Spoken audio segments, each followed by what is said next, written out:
On passe maintenant à lire la politique avec Luce Perrault et son invité Raphaël Baquet. Raphaël Baquet, bonjour. Vous publiez Bonjour.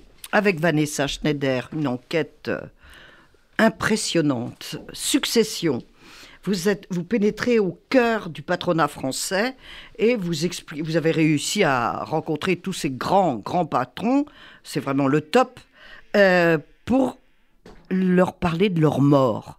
C'est quand même un exploit parce que envisager sa mort, sa fin, c'est pas une idée agréable. Mais en plus, c'est très compliqué parce qu'il faut transmettre un patrimoine, transmettre une entreprise, donc des milliers d'employés. C'est une énorme responsabilité. Alors, entre l'affect, les affaires, comment y parvenir, c'est tout le propos de votre livre. Et d'abord, comment avez-vous eu l'idée de cette enquête? Parce que c'est quand même pas facile de faire parler de sa mort aux gens, et aux grands patrons en plus. Ça peut donner des idées, ou aux héritiers, ou aux cadres qui pensent être promis à des vrais destins. Comment avez-vous réussi à pénétrer, comme on dit à Dallas, dans cet univers impitoyable? Vous avez raison, ça a été très difficile parce que ces grands patrons du capitalisme français sont entourés d'une armada d'avocats, de beaucoup de conseillers en communication, et il a fallu d'abord écarter tout cela pour accéder à eux. Et puis, c'est vrai, leur faire parler de leur succession, c'est toucher une ambivalence primordiale, c'est-à-dire accepter qu'on est mortel et en même temps vouloir faire perdurer son œuvre et son nom. Et donc, ça a parfois été très difficile. On touche l'intime. Bien sûr, on touche l'intime, d'autant que on l'a très vite compris, c'est pas une affaire d'argent. C'est d'abord une affaire de sentiments. On l'a très bien vu pour ces patriarches. Choisir son successeur, c'est choisir un petit moi, d'une certaine façon. C'est choisir son semblable. C'est aussi favoriser un enfant parmi les autres. Et ça, c'est extrêmement difficile. Et on a rencontré d'ailleurs des fratries déchirées, des pères qui n'arrivaient pas à lâcher la rampe, ni à choisir, ni à lâcher la rampe une fois qu'ils avaient choisi. Choisir, c'est renoncer. Exactement, choisir, c'est renoncer. Il faut d'abord bien choisir et ensuite laisser les rênes. Ce sont deux phases bien différentes. C'est deux choses différentes. Et on l'a bien vu, et bien Vincent compliqué. Bolloré a choisi, mais il n'a pas encore lâché les rênes et il est toujours là. Et il est toujours là. Alors, puisque vous avez commencé par Bolloré, on va commencer par Bolloré. On va continuer. Donc, comment... Bolloré, c'est l'image du patron impitoyable qui écrabouille tout le monde. Comment a-t-il fait pour ne pas écrabouiller ses fils? Et comment a-t-il réglé sa succession en se maintenant? Est-ce que le problème est vraiment réglé? On n'a pas l'impression en vous lisant. Non, c'est pas encore réglé puisqu'il est toujours là. Mais il a commencé d'abord en les blessant. Il a commencé en leur imposant un divorce, ça arrive dans toutes les familles, mais un divorce tout à fait particulier puisqu'il est quand même parti, il a laissé sa femme pour la sœur de sa femme, et donc aussi pour les cousins de ses propres enfants. Donc ça commence, cette histoire, par une rupture entre les enfants et leur père. Et c'est pour reconquérir c'est pour ça que les sentiments sont jamais très loin aussi de la stratégie économique. C'est pour reconquérir ses enfants qu'il va réorienter son groupe. Et notamment le réorienter vers la communication, les médias, la publicité. Les choses que les enfants aiment. Les choses que les enfants aiment. Et c'est cette façon qu'il a de faire qui fera revenir notamment Yannick et Cyril, deux de ses enfants, alors que tout de même, l'aîné, Sébastien, a pris la tangente et est parti le plus loin possible de son père, en Australie, et vient seulement aujourd'hui de rentrer pour prendre un titre ronflant, mais qui n'a aucun pouvoir exécutif. Alors que Yannick a des vraies responsabilités, Cyril aussi. Cyril, c'est le véritable héritier, en fait, plus que Yannick encore. Cyril, c'est le véritable héritier, et c'est celui qui ressemble le plus à son père. Il n'aura pas d'état d'âme. Il n'a pas d'état d'âme, il peut être rude et tranchant, comme les Vincent Bolloré, quand Yannick Bolloré, qui est plus âgé que lui, pourtant... est plus rond, plus cool. Plus rond, soigne plus son image. Et donc, effectivement, le choix entre ces deux garçons assez dissemblables raconte aussi ce qu'est le père. Oui, mais ce qui raconte aussi le père, c'est que la fille, on n'en entend pas parler, elle est coachée, on lui donne un titre, mais elle est coachée. Alors, on dans lui toutes ces familles... On ne lui fait pas vraiment confiance. Dans toutes ces Toujours familles... patriarcat et misogynie. Oui, c'est probablement le fait d'une génération, mais alors les filles sont vraiment la portion congrue, ça c'est très clair. C'est compte pour du beurre. Jamais ils ne pensent à elle. D'ailleurs, François Pinault le dit très clairement. Très sincèrement, oui. Il dit, je n'ai même pas songé à ma fille. Donc vraiment, c'est vrai que les filles sont assez mal loties, mais ça va changer. C'est-à-dire que on les voit, la nouvelle génération arrive. Chez les Decaux, une des filles Decaux est en place pour diriger et succéder à son père et à ses oncles. Les Gallimard, Antoine Gallimard, il y a 4 filles, il n'a pas le choix. Dont 3 sont dans le groupe. Donc les filles arrivent, elles sont aujourd'hui fils, largement aussi diplômées. Et quand il n'y a pas de fils, ça s'impose. Mais même lorsqu'il y a des fils, aujourd'hui, les filles sont en mesure de concurrencer et d'être dans la compétition. Alors, on va parler d'une saga aussi très exceptionnelle. Les Français ont tous été au courant des drames familiaux entre 2 pauvres petites filles riches, Liliane Bettencourt, la flamboyante, et Françoise Meyers-Bettencourt, sa fille, secrète, discrète, et leur règlement de compte dans des procès retentissants. Là, il semble que tout se soit aplani, mais elles ne sont pas les vraies patronnes du groupe. Est-ce que c'est la raison pour laquelle les choses ont pu se régler aussi simplement? Il n'y a pas d'hommes dans la famille. Non, et elles n'ont jamais assumé le pouvoir. Mais ça n'a pas empêché leur conflit d'être très aigu et très violent. Oui, c'est vrai que d'emblée, après Eugène Schuller, qui était le fondateur du groupe L'Oréal, sa fille n'a jamais dirigé. Elle incarnait le groupe, elle le représentait très volontiers, mais d'une façon plus mondaine que véritablement stratégique. L'époque correspondait aussi à ça. Bien sûr, l'époque correspondait à ça, mais elle n'a même jamais eu le désir de diriger réellement. Donc, en revanche, elle était au conseil de surveillance et elle avait une voix importante. Sa fille suit le même chemin. Le problème, c'est que ces femmes sont très dissemblables, au fond. D'abord, Liliane Bettencourt n'a probablement pas été une mère très aimante. Elle-même avait perdu sa mère tôt, et donc c'est une mère... Et un père lointain et occupé aux affaires. C'est une femme magnifique, splendide, mondaine, qui vit... Courtisée. Elle est absolument à l'aise dans la société. C'est le contraire de sa fille qui, elle, aime l'étude, joue au piano, du bac toute la journée, qui est plus austère. Et puis surtout, sa fille a fait une transgression majeure dans cette famille catholique qui cache depuis des années son passé collaborationniste. Et les écrits antisémites aussi. Et des écrits antisémites. Elle épouse, mais à l'époque, on ne le sait pas encore, elle épouse Jean-Pierre Meyers, petit-fils, arrière-petit-fils de rabbin. Et évidemment, ce mariage est accepté, mais il est une faille quand même entre la mère et la fille. Il le sera d'autant plus que des années plus tard, lorsqu'effectivement Jean Friedman, un ancien cadre de L'Oréal, va révéler les écrits antisémites d'André Bettencourt, donc le père de Françoise et le mari de Liliane Bettencourt. Jean-Pierre Meyers va être obligé de choisir, au fond, et il ne peut plus ignorer. Et de parler, alors que jusqu'ici, il n'avait rien dit. Tout était sous le couvercle. Voilà, il savait que Eugène Schuller avait financé la cagoule, il savait ce passé collaborationniste, il ne connaissait pas les écrits antisémites de son beau-père. Et là, évidemment, il va être obligé de dire clairement au cœur du conseil d'administration et dans la famille, on ne peut pas continuer comme ça, et André Bettencourt doit démissionner. On laisse découvrir la suite.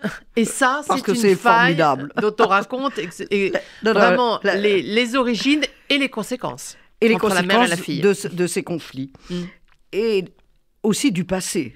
Bien sûr. Le passé qui ne passe pas pour la fille et pour le genre. C'est très important. Alors, on va aborder une autre façon de régler sa succession. Francis Bouygues, le big patron du bâtiment, celui qui a racheté TF1, Francis Bouygues s'était convaincu qu'il avait réglé tout en désignant son fils aîné comme successeur. Pas de chance, ça n'a pas marqué, mais de la faute de Francis. Oui, alors En gros. là, ce qui est intéressant, c'est que Francis Bouygues choisit, organise, mais il se trompe d'héritier. il choisit son aîné, celui qui lui ressemble, qui a fait les mêmes études que lui, qui a le même caractère, à la fois en couleur et assez tranchant, il faut bien le dire. Et il fait d'abord une première erreur, c'est qu'il lui offre de partager son bureau. Donc autant dire qu'il lui fait de la place, mais il ne lui cède pas la place. Sous haute surveillance. Sous haute surveillance. Et en fait, assez vite, le père et le fils se heurtent. Et là, c'est vraiment d'une violence inouïe, inouïe, au point que Francis Bouygues renvoie son fils, qui était pourtant en passe de prendre vraiment les rênes de la société. Et il va choisir son contraire, c'est-à-dire le petit dernier, Martin, celui qui n'a même pas son bac. Plutôt Effacé, bonhomme, un caractère assez jovial. Celui qu'on ne regardait pas. Non, que personne n'imagine, en tout cas, à ce haut poste. Et Martin est plus habile que son frère aîné, c'est-à-dire que Martin a bien compris qu'il ne fallait pas heurter son père, qu'il fallait lui laisser une place. Donc il lui laisse ce bureau. À chaque grand événement de l'entreprise, c'est Francis Bouygues qui est mis en avant. Il dépêche un sculpteur pour faire sculpter sa statue. Bref, il rend hommage à ce père qui ne veut pas laisser les rênes. Et c'est de cette façon qu'il va s'imposer, et avec éclat, puisqu'il va faire absolument prospérer l'entreprise et sera un héritier tout à fait valable et avec succès. Et il a écarté sa sœur aussi, trop flamboyante. Alors après, la visible. fratrice des chiens. Là, il y a quand même la fille, elle est toujours balayée, mais en association quand même avec son autre frère Olivier. Ce tandem est très étonnant. Oui, là c'est intéressant, c'est vraiment très étonnant la famille Bouygues. C'est une alliance entre deux frères contre les deux autres. C'est-à-dire contre Nicolas, l'héritier déchu, et contre Corinne Bouygues, qui est la fille qui pouvait aussi prétendre. Elle a d'ailleurs un poste très important à TF1 et elle pouvait prétendre à, en tout cas, un poste de haute responsabilité. Elle était haute en couleur. Bien sûr. Mais là, effectivement, Martin Bouygues, sous ses dehors, bonhomme, il a quand même le sens du pouvoir et il va les écarter impitoyablement, au point qu'aujourd'hui, la fratrie est déchirée et ne se parle plus. J'avais raison, impitoyable. Oui, comme c'est terrible. Alors, il y a une autre famille, c'est l'homme le plus riche du monde, je crois maintenant, c'est Bernard Arnault. Bernard Arnault, grande famille du Nord, récupère l'empire Boussac, devient l'homme d'affaires que l'on sait. Et alors lui, Bernard Arnault, il a coaché ses fils comme des étalons. Oui, c'est Bernard Arnault. C'est très étonnant, cette manière. C'est celui qui, indéniablement, s'intéresse le plus à l'éducation, à ses enfants. Il s'est intéressé à leur éducation scolaire, intellectuelle. Il s'est aussi intéressé, c'est le seul d'ailleurs qui parle de psychologie, de psychanalyse, il s'est aussi intéressé à leur équilibre psychologique. Au moyennant quoi, les 5 enfants n'ont jamais pu échapper à l'attraction du père. Voilà, ils sont tous les 5 dans le groupe, ils sont tous les 5 destinés à y faire leur carrière professionnelle, sinon à le diriger. Un seul probablement se distinguera.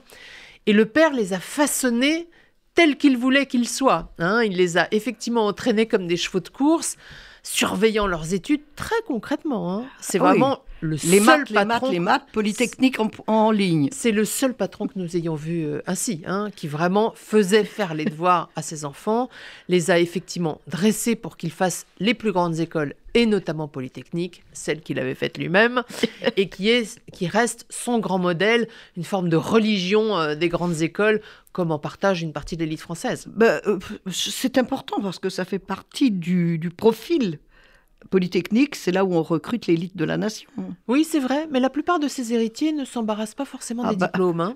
Ils n'ont peut-être pas besoin. Ils n'en ont pas besoin, et souvent, lorsqu'ils ont des diplômes, ils ont surtout des cours de management de haut vol grâce aux cadres du groupe qui généralement les parrainent. Chez Bernard Arnault, il y a quand même l'idée que le diplôme vous offre une légitimité. Il y a un côté méritocratie quand même qui compte, Oui, qui compte. qui n'existe pas toujours dans les autres grands patrons que vous avez Exactement. visités. Alors, tous ces enfants n'ont pas passé des concours ultra difficiles comme Polytechnique, mais enfin, ils sont tous assez quand même largement diplômés. Et ça donne une vision de la hauteur de l'exigence de leur père. Alors, dans la saga Arnaud, quand même, je voudrais qu'on souligne la réussite d'Antoine, qui a su imposer à ce père inflexible qui il était et réussir. Antoine, c'est celui qui justement déroge au modèle paternel. Hein. D'abord, il est littéraire. Ensuite, il n'est pas non plus un foudre de guerre dans les études. Il est assez dilettante. Il est un superbe joueur de poker, mais pas un très grand étudiant sérieux. Non.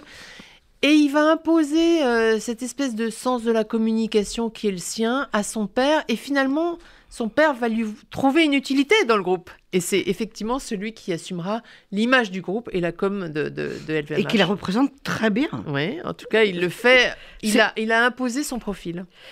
Et le père a accepté. C'est quand même un père aussi intransigeant. C'est une prouesse. C'est une succession réussie. Alors, un qui ne se préoccupe pas de sa succession quand même, c'est le parrain du cinéma français, Jérôme Sédou. Après lui, le déluge, dites-vous. Ah oui, non mais là, c'est vraiment alors un modèle... C'est un cas, hein. C'est un cas, c'est un modèle d'autocrate aussi. Hein. Vous qui aimez la politique, Luce, il a tout à fait le profil des grands autocrates. Et vraiment, on le voit bien, il a 8 enfants. Donc, il pourrait avoir le choix. Or, aucun d'entre eux n'est à sa hauteur, juge-t-il. D'abord, il ne les a pas fait rentrer dans le groupe. Il ne les a pas encadrés ni formés. Bref, il n'a pas choisi ses héritiers au sein de sa progéniture. Mais il n'a pas choisi non plus d'héritiers au sein de ses cadres.